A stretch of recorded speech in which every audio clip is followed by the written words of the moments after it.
Welcome to my channel, Cultivation. Today we'll be discussing the magic of feminine transformation and how to embrace it for the most profound metamorphosis, as well as opening our hearts to see the beauty in that experience and that growth. And that is what ultimately changes the entire, I would say, trajectory. My intention with this video was to first and foremost be a message of reassurance and confirmation for myself as well as anyone else who's undergoing a period of transformation. And that could be in regards to your health, your finances, your career, maybe a fitness journey, maybe it's inner healing. And just to be a little vulnerable, I want to share that I've gone through many transformational periods in my life in different aspects.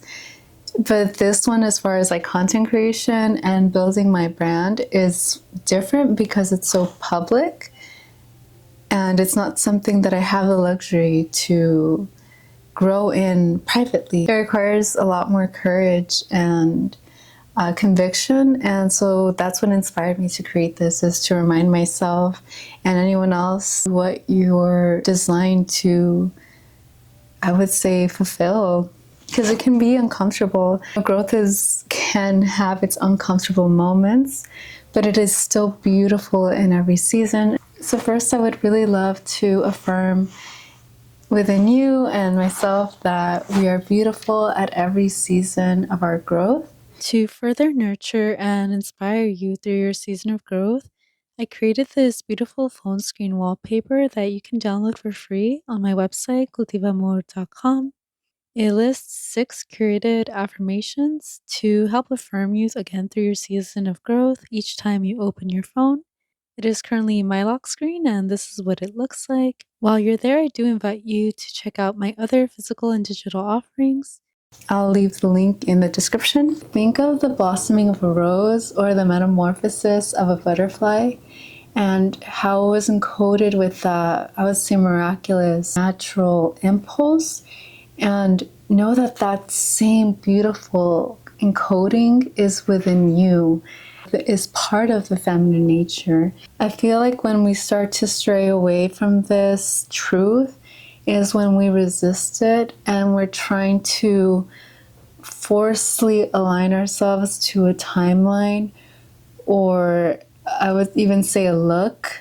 For example, maybe like rushing the process, being upset in any lessons that you learn within your growth, and feeling like you're not on time. As long as you are being consistent and you are integrating every lesson as you grow, that's beautiful. And it's all integral to the full blossoming that you were intended to fulfill in whatever aspect that is. Something that I've learned is not resist that nature, not judge that nature. For the example of a rose, if you think of a little flower bud, you're not going to judge it for it being closed and not fully bloomed yet. It's like a natural understanding that it is on its way to full blossom, and there's something very precious and beautiful of seeing a little rosebud, because you understand that there is almost like this promise within it of what it is to become. And seeing yourself in that same lens, that same perspective, seeing ourselves with that same tenderness and compassion is what ultimately transforms the experience of growth and makes it less daunting and filled with self-criticism or rush. The other example, when you think of a butterfly in a cocoon, like, it's obviously not, I would say, as physically, visually pleasing as when it's risen from the cocoon, but you see it and you know there's a promise of something beautiful to come. Think of a baby who is learning to walk. When the baby is crawling, maybe the baby, takes his first step, but he or she falls. You wouldn't criticize the baby for trying. You wouldn't criticize the baby for falling. You would encourage the baby to get up and try again, because you know that the baby ultimately has the power to walk. And it's just a matter of guiding that baby and providing that safety, that protection, that encouragement. It's literally, I think, seeing yourself with the eyes of love and understanding that it's in your nature that you were encoded that same way. With that said, when there's a journey, a passion, a calling almost locked into your heart to pursue and fulfill, the process won't always look or feel beautiful, but please know that it is, and it always becomes apparent at the end. So if you have undergone a period of growth, healing, or transformation before, then you know what I'm talking about. Once you're at the what you call the end goal, right? Once you've fulfilled that journey, you can look back and see like, wow, like this felt so uncomfortable, this felt ugly, but I needed that to get to where I am today. And so if you've already experienced that once, know that it is part of the experience again, and you're going to see it in that same perspective. Is it difficult because it's a brand new, journey, season of growth? Yes, but it's just a matter of reminding yourself, which is why affirmations are so helpful. It's because you're tuning yourself to that frequency, to that lesson that you already learned. When you're in the in-between uncomfortable moments of that growth, you can easily forget. So I would definitely encourage anyone to at least try affirmations. Another point I want to make into the rose or butterfly impulse that is encoded within us and how to embrace it is shift your perspective of how it looks. Because when you have like tunnel vision in regards to what it's feeling like or looking like right now, you stray away from the full picture of your growth. The beauty of your growth and your transformation, for the most part, is going to be internal. So the beauty that you see at the end is just a reflection of all the beauty that was, I would say, developed from the inside. Another point I would want to make is to lean into the process with grace, with flow, with faith and trust. And the song The Climb by Miley Cyrus comes to mind. When I was going through my healing, I listened to that song like every day, and it helped me so much because I had a lot of moments of pain and discomfort and sadness and grief, and I couldn't visualize the next day. It was very intense, but listening to that song really inspired me to see the beauty in doing my best every day to heal. I would really encourage anyone to at least listen to the song if you haven't. That's kind of crazy. A practical way to somewhat make visible the inner growth that is unseen is to journal about the challenges that you've overcome, what you've learned in the process, or journal on what you're currently overcoming, and just keep note of that for yourself. Another point that is helpful in helping you embrace your transformational period is to validate yourself. And this requires you to have faith and trust within yourself and the journey, to trust in your intuition, your faith, your instinct, and also being okay and accepting to pivot as you're going through your journey. Maybe you thought this taking a right and then pointing left, taking a left would be more fruitful, and then you get there and you're like, oh, actually no, that doesn't mean you quit. No, you go back to where it was the crossroad and you take the right. You learned that that wasn't the way, and you ultimately found, oh, there's a better way. This is more fruitful. And that's part of the journey.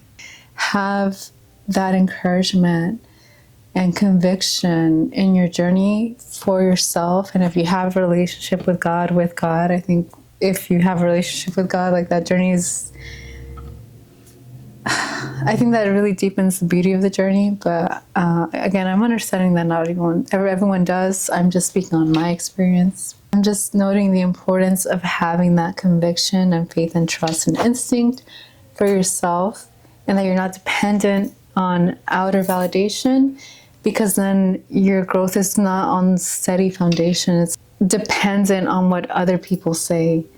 Whenever you see a butterfly, whether it just be an image or an image of a rose or an actual rose, like have that be like a consistent confirmation to you that you're blessed with that same coding and impulse of transformation within your feminine spirit. Whenever I'm walking and I see a butterfly or I see a rose, like I'll stop and take time to really, admire it, like allow it to fill my heart. Maybe there's another manifestation in nature that makes you think of that. I don't know, like maybe you love plants, whatever it is that makes you feel that way. Another point that I want to make is that it's actually very true. The best way to fully grow in something is to experience it for yourself. So you can like research, study, whatever it is that you want to fulfill, but you're not going to fully see your potential and grow in whatever it is that you're growing in if your roots are not on the ground, like you're not in the journey. Imagine like a baseball player who's like studied baseball to a T, but is afraid to go out on the field and play because he doesn't want people to see him starting off bad. He doesn't want to see himself not be at the full potential that he ultimately sees himself in. With that in mind, always make sure that your L's stand for lessons.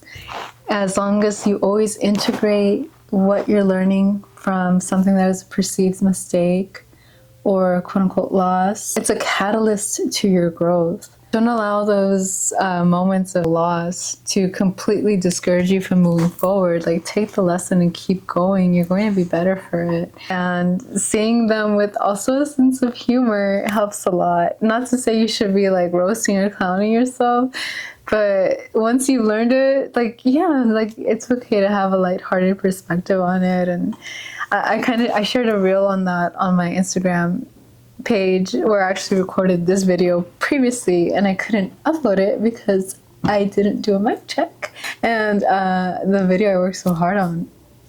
So now before this video, I did a mic check. And I know all of this that I'm mentioning is easier said than done. So here is some logical based points of encouragement. So logic entering the chat. If you weren't doing what your heart felt called to, you would simply just be wishing you were. And I feel like that is way worse and more painful than actually going through the growing pains.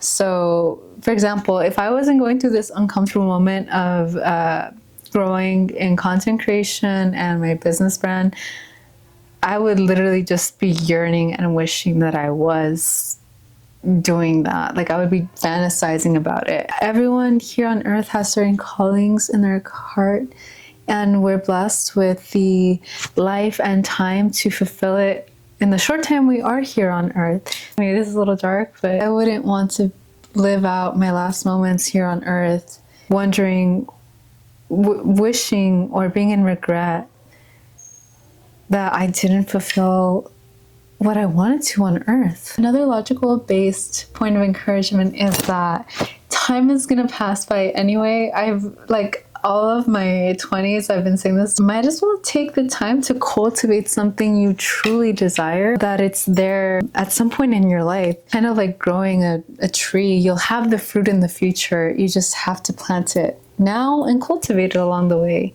You're learning a craft, building a business, content creation, health, fitness, we're going to school. Time is going to pass by anyway. Have something fruitful and beautiful for you as time passes. If you fear what others have to say or the criticism, those are not your people anyway. Those who love you will encourage you and guide you and will provide you with constructive criticism. Those are the people you want, not the other people. You can literally pay them no mind, like. You want to have an authentic group of people who resonate with what you do or what you're pursuing. Another point in that is people who've made it and whatever it is that you're trying to fulfill, they would see the beauty in the starting point. Think of like a very talented musician. He or she would never talk down or discourage someone who's just, for example, barely went and picked up, let's say, a guitar or an instrument. I see the beauty in that. Someone who's never created something for themselves or has devoted themselves to a passion, they can't have empathy for what you do. And it's not to knock them down, but they're just not going to have that full vision, and that's okay. That's why I mentioned having that source of faith and conviction for yourself. It takes a level of courage. I think courage is a beautiful thing to have in a world that wants to shame everyone from literally not being themselves. So we're not promised tomorrow you'll be more at peace because you strived and fulfilled the callings of your heart while you were here on earth. And I think that's a beautiful thing to take with you in the last moments of your life, as opposed to the fear and emptiness of regret. So live a life well lived, an adventure. Thank you guys so much for watching. I hope this was helpful to you. Follow me on Instagram, Cultivamor with 2 underscores. And I do invite you to visit my website, cultivamor.com, where I offer beautiful feminine jewelry, such as this Larimar necklace, these maniobra bangles, a grounding anklet, and I also offer affirmations for the healing and cultivation of sacred sensuality. Thank you guys so much for watching. I do appreciate it.